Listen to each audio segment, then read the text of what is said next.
Hey crew, I've got the key to this 26 Porsche 911 Targa 4 GTS.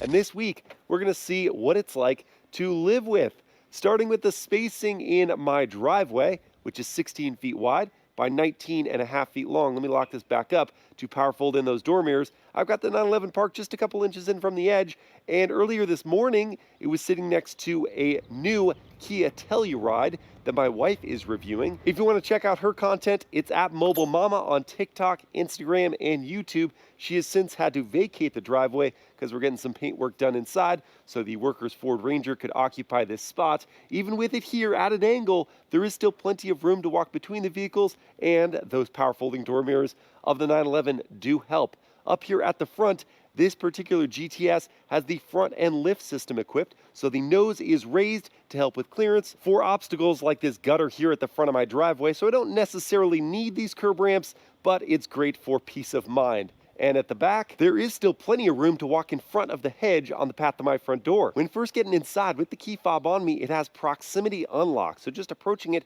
it will unlock the doors, and when I walk away with the key, it's gonna lock them. Unlocked, it will present these flush mounted door handles, and that is the first defined notch of opening, and that, as you can see, would be a very tight squeeze to get in, so fortunately I have the room for another notch to ease the ingress, which isn't that bad. Sit on the sill, then duck my head under the roof to clear it, close up that door for a good solid thud, even with frameless windows.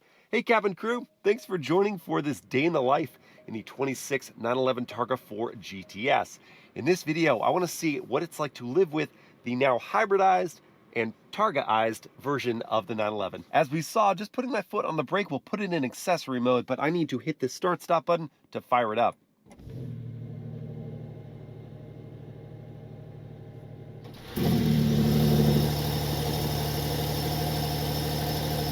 As you could hear, unlike some hybridized sports/supercars, the GTS never has a pure EV mode, so the turbo flat six is always part of the equation, but the startup, even with the sports exhaust, is not so loud that it's going to disturb your neighbors, even if you're leaving early for a commute. Before we head out, I want to show you where I'd place the items I bring with me every day, like my iPhone, which is sitting on this wireless charging pad. It is in a case, it's a 17 Pro. There's room around that for a larger phone though. Then I've got my GoPro accessory case just sitting on the back seat, along with my Racebox 0 to 60 timer, because there isn't large item storage inside this cabin. I put my other mic case in the passenger door cubby. In the driver door cubby, I've got my sunglasses in the felt-lined pocket, so it's not going to scratch the lenses. I've got my slimline wallet and a couple snacks in front of that door pocket. So you can find spots for just about everything, but you are going to be using the rear seats for the big stuff. Throwing on my seatbelt now. I'm going to release the parking brake, pull the gear selector down into drive, and roll on forward, knowing that I will be clear with the front end lifted, which I can confirm because this is illuminated red, making sure no one's coming. Before I turn the wheel, descend, and easily make it past my neighbor's basketball hoops on my way out.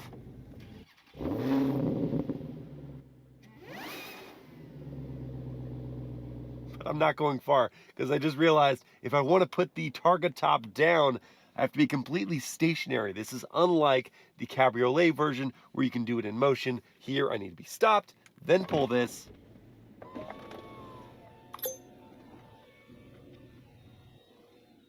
And 19 seconds later, we've done the conversion. Not as convenient as the cab, but it looks better. The other thing I forgot is my water bottle, and I couldn't fit my 32-ounce metal water bottle inside this cabin apart from taking this cup holder out, and then it kind of sloshes around. So instead, I have this single-use bottle which does fit inside the cup holder, and then I can pretend I'm driving a manual.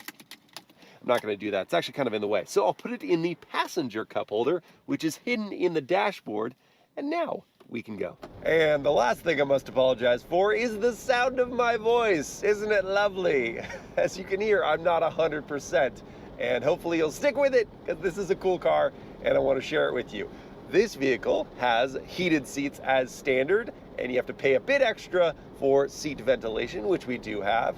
Dual zone climate control is there to get the cabin feeling just right, or you just take the top off like this and you're exposed to the elements, which are playing nice today. It is a lovely 70-ish degrees, 72 degrees, perfect weather for topless motoring. And the GTS, with its electric turbocharger and its electric motor housed within the PDK, makes for that instant and smooth power delivery, 532 horsepower and 479 pound-feet of torque, served up through the optional and equipped all-wheel drive system. It just picks up speed so gracefully and expeditiously, you have to watch that speedometer because you will be breaking the speed limit before you realize it. It is still a firm-ish ride. You are aware of its sporting proposition with the way that the rebound carries in through the cabin, but it does insulate you from the extra harshness of the road. So you just get bopped around and you can deal with it. And we have an opportunity now to listen to the turn signal sound,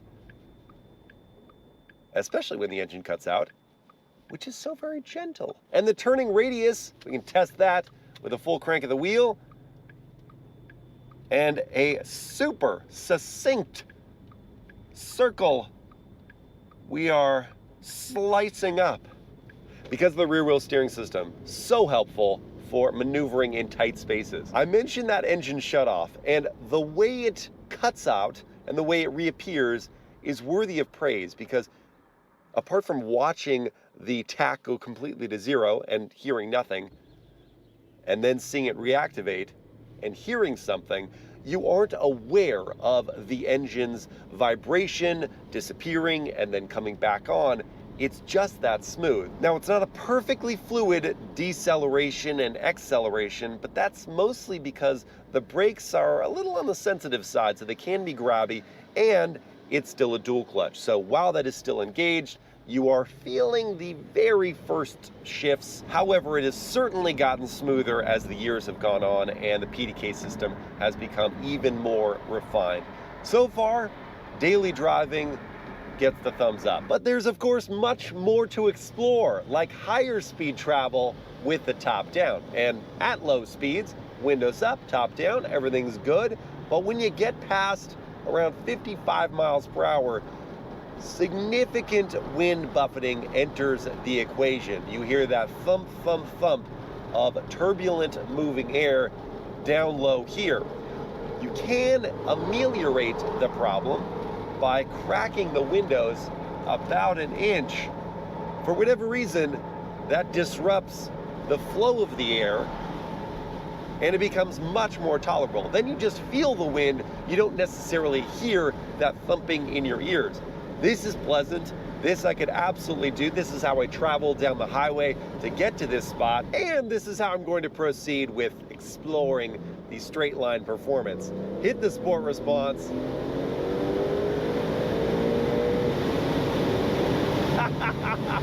And experience an eerily velvety power delivery on your way to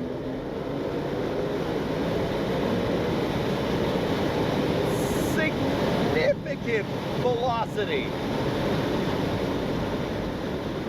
I mean, it's crazy what the electric supplication has done for that power delivery. It's just perfectly linear. There is no delay from the turbocharger. You're just moving instantly as you press on the throttle, but there isn't the lurch at all of G-force. You just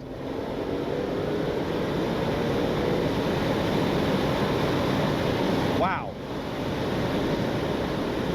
You proceed rapidly down the roadway. Now, I wish I heard a little more from the flat six. I don't get much at all.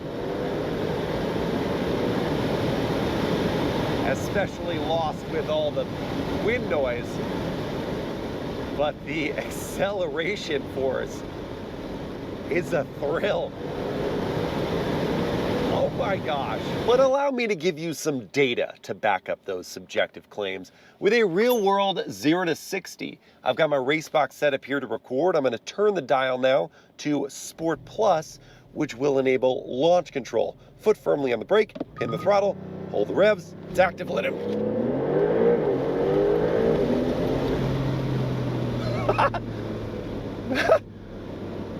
2.83 seconds. We just hit 60 from a standstill in 2.83 seconds. What? And of course, it being a Porsche, acceleration is just the tip of the iceberg. We need to see about the handling up next. I'm going to carry a fair bit of speed into this upcoming curve. And in Sport Plus, I do have the dynamic chassis control enabled, or the active anti-roll bars, which should pay dividends here. Hard on those brakes, nice response, very flat braking. The turn in is ultra sharp.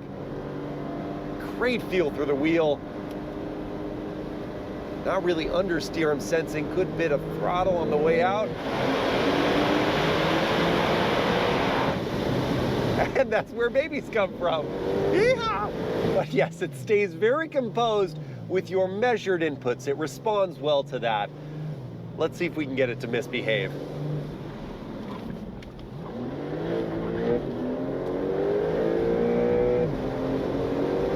Impossible! It refuses. It just gives you grip, stability, and insane degrees of pace. What it does not do, which I'm pleasantly surprised by, the all-wheel drive system and the fact that the Targa glass roof adds weight up high. I thought there might be a little bit of push of the nose, some understeer as I chucked it into that curve. Didn't get that at all. It really tucked in nicely and rotated the back end around just a little bit with the stability control system switched off. I mean, I don't know what to say. Porsche just has this stuff dialed in so well while giving me full sensation through the steering, so I know I'm in control as I'm actually in control. What I have yet to play around with are these lovely metal paddles, not very large, but they do have a great feel to them, to operate the dual clutch system in manual mode. So I can hit the M button here, use a paddle to downshift promptly. Then as I accelerate, I see the yellow indication coming up, letting me know with a visual cue when it is time to shift, if I can't hear with the audio cues. Gosh, and the moment I pull on that paddle, which doesn't have a ton of travel, but does have, again, a really nice feel to it, it shifts.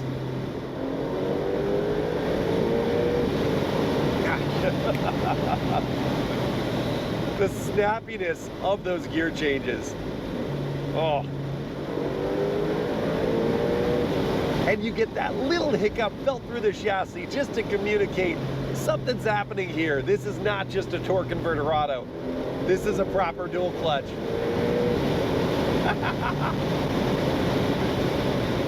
Yeah. I like it. After all that excitement, I think I'm going to wind things down with a decaf coffee here at Moon Goat Coffee Roasters. And considering 911s like this one are now $250,000 propositions, I'm gonna park away from everyone else, backing into this spot just here, going up into reverse, brings up a high-res backup camera, also get the bird's eye view as an option, another option. Trajectory lines will guide me in, along with the fact that my right door mirror will tilt down so I can plot the trajectory of my tires. Get it right there between the lines. Parking sensors alert me to the fact that I need to stop. Go get coffee. All right, got my coffee, and on my way back to the 911, I'm gonna see if there aren't any car spotting gems in this lot. Guess we can start with this GR86. With, that doesn't look like a factory paint job, maybe a wrap. Ooh, and a carbon fiber hood. And here we have an F80M3 on some BBS wheels. Can't ignore the parking lot staple, E63 AMG wagon. Matte black Rolls-Royce Spectre, anyone? A humble but lovely 987 Cayman. Another sweet and simple driver's car, NC Miata. Honorable mention, why does this Prius look so good with a lowering job on some aftermarket wheels? That's not bad. And at last, it's time to spot our own car. The 26 Targa GTS, painted in GT Silver Metallic. Silver is such a classic German hue. What's great about it is that it accentuates the curves and the creases of a car. In this case, the arcs around the optional HD matrix headlights, which look really neat with this dark finished housing. And we've got these channels along the hood, just sharper with that silver paint job. Down low, we have the active grille shutters, which were introduced for the 992.2 body style in 25. And you know, I get their purpose, obviously, aero efficiency, saving fuel, but I can't say I like the look. I prefer a more open, lower intake portion. Getting to the side, we see these 20-inch front, 21-inch rear wheels, which, again, I'm not the biggest fan of for their aerodynamic design. If these were completely open spokes, they'd look good, but here with this flap around the outside, it just doesn't make as much of a sporty visual impression. See the T-Hybrid badge on the side, that's cool, along with, of course, the classic Targa lettering there for that distinctive silhouette that I much prefer over the Cabriolet, which has that hump behind the front two seats. The Targa maintains the classic 911 shape, whether the top is up or down. Getting to the back, it's a bit of a bulbous back end if you're focused on it. If you lift your eyes up, see the larger shape, then it's pretty cool. But down here, we've got the darkened lettering with the GTS package and a unique diffuser with the two dark sports center exit pipes. We also have this clear taillight as an option. Beneath the deck lid spoiler that deploys at, I think, above 70 miles per hour. In general, I've always loved the Targa shape. All that glass is really cool, and the GTS darkened cues are a positive improvement, but some of the styling traits for the 992.2 generation are moving in the wrong direction, to me personally. Inside is pretty much the same story. A lot to appreciate, but some things I wish hadn't changed. One thing that will likely never change in a 911 is the lack of rear passenger room. The passenger seat mirrors my driver chair, and as you can see, even very small kids would struggle to fit back there. And if they did, then their backs would be uncomfortably straight up and down. The cabin is coated in this beautiful dark night navy blue leather with perforations on the driver's seats. The nice contrast stitching in chalk is a great touch. That covers the driver and passenger door as well. We've got one touch up down windows and 3 positions of memory. As I get into this seat, in front of me, another thing I'm glad Porsche hasn't changed, the simplicity of their wheel. It's just beautiful in the minimalism with a leather cover for the Porsche Crest, the airbag, of course. Then we have these physical inputs. Let me put it in accessory mode so we can see that the gauge cluster is now completely digital. This is something I wish had not changed. It used to be an analog tack right there in the center. It was a staple of 911 cabins and no more. The wheel is wrapped in suede, which feels great. We have the physical inputs and the drive mode dial along with the push to pass power and the analog sport chrono lap timer. That has not changed, and I'm thankful for it. We've got leather on the upper dash, bottom dash, and this brushed metallic trim, which looks so much better than gloss black. Why is this not here? I don't get it. This is a place that is easily going to smudge, scratch, and collect dust. I do want to give Porsche credit though, because so many of the inputs are physical. Even over here, they weren't tempted to do a touch response. It's a physical button for the lights, and we've got toggles. I'm a sucker for toggles, especially these with the knurled finishes, and for the climate, this dial will control the infotainment if you don't want to touch the screen, though if you do, it's very responsive and intuitive in the layout. Physical volume knob and tuner. I'm also a sucker for this raised Porsche Crest in leather on the console. It's another of the many options, but in my opinion, this one's worth it. It elevates the feel of the cabin. Showed you the wireless charger and 2 USB-Cs in there. In general, it's a high-class cabin. It's smart, it's easy to use. I'm just missing the analog tack. Today, let's test the practicality with a Costco run to benefit the charity Families Forward. It's entirely possible I was too ambitious with my shopping this morning, but it's for a good cause, so I will proceed with optimism and confidence. We can do this. Good news and bad news. The good news is that the frunk is quite large, as evidenced by the fact that I can fit inside it. The bad news is that, well, it's 80 degrees at 10 a.m. and only getting hotter, and there's a lot of stuff. And because it's so deep, lowering or lifting heavy things can be tough in the low back. But this is why I pump the iron. With some careful Tetrising, I was able to get a lot in there, but because of the downward slope of the hood, I couldn't fill out the front as much as the back, and I still have items left over. Let's just check. It fits. Now we'll move on to the rear seats for the rest of the stuff. And just like that, we are in business, and not even at the expense of rearward visibility. So after returning my cart like a responsible shopper, I can confirm that the Porsche 911 Targa 4 GTS is Costco approved, seating the same number of people it always can. On my way to drop these items off at Families Forward, I wanted to listen to the cabin volume at highway speeds with the roof in place. So let me quiet up.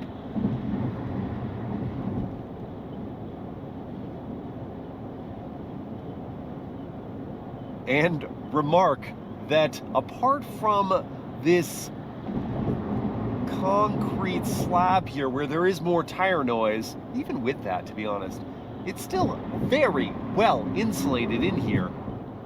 And on the smooth tarmac, it's way quieter. Wind noise, outside traffic noise, even that truck passing by right there, are not at a level that I would feel disturbed commuting in this every single day, or taking a road trip for that matter. And in either application, I do have adaptive cruise control, which I can set here, adjust my following distance, and I also have a lane keep assist system. It's not hands-free highway driving, so I'm just gonna take my hands off for a sec to show you that it won't let me depart the lane, but it's not going to center me in the lane, and it certainly doesn't want me to take my hands off for any length of time. Still, having these features, not needing to go to the throttle or brake to maintain a gap to the vehicle in front of me, is so beneficial if you're gonna be sitting in heavy traffic day in and day out. Along your journey, you may want to listen to some music, and this Porsche has the optional BOSE sound system equipped with wireless Apple CarPlay being standard. We go here to the home screen, find CarPlay. Nice response from the screen, by the way, and CarPlay does take over almost the entire screen, so the icons are nice and large, easy to find what I'm looking for, even though I don't like Spotify's new logo. It's not as cool as the old one. Now I can scroll down and find the song of choice. There we are. Now using the physical volume knob to turn that up to, it's about halfway right there. Let's go a little more, maybe 65%.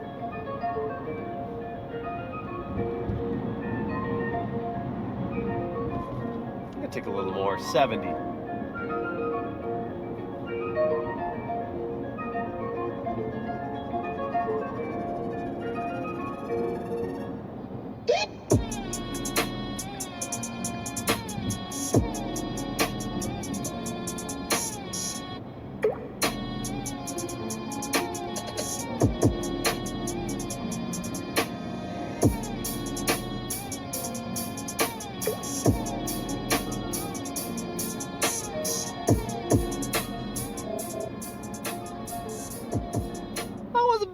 So the wattage wasn't extraordinary. I did have to turn up the volume quite a ways as the song went on, getting to around 80% of peak output at a certain point in time.